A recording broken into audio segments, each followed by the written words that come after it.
விழுப்புரம் வள்ளலார் சத்திய தர்மசாலை சார்பில் ஏழைகளுக்கு 5 கிலோ அரிசி 1000 நபர்களுக்கு சிறப்பு அன்னதானம் வழங்கும் மக்கள் நலத்திட்டம்.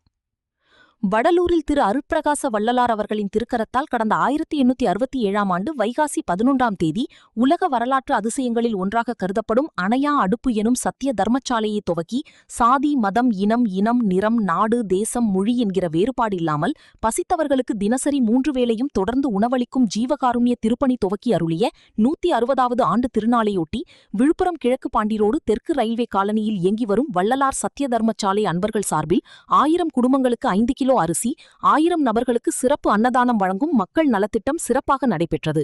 பயனாளிகளுக்கு மட்டுமே 5 கிலோ அரிசியும் 1000 நபர்களுக்கு அன்னதானமும் வழங்கப்பட்டது. மக்கள் நலத்திட்ட நிகழ்ச்சியினை ஏற்பாடு செய்திருந்த விழுப்புரம் வள்ளலார் சத்திய தர்மசாலை நிறுவனர் ஜெயி அண்ணாமலை அனைவரையும் வரவேற்று பேசினார். அப்ரைசர் பே சிவக்குமார் தலைமை தாங்கினார்.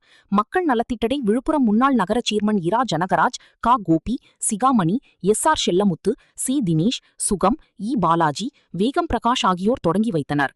நெடி கிராமம் சா பலராமன், அதனூர் இரா சரவணபவன், பி பிரேம்ராஜன், வழக்கறிஞர் பொய்கை வி சங்கர், பூவரசன் குப்பம் மு Velmurugan, mechanic Ramalingam, TV mechanic இ சங்கர், கால்நடைத்துறை வெங்கடேசன், தாமரைக்குளம் வைரமணி ஆகியோர் முன்னின்று நடத்தினார்கள்.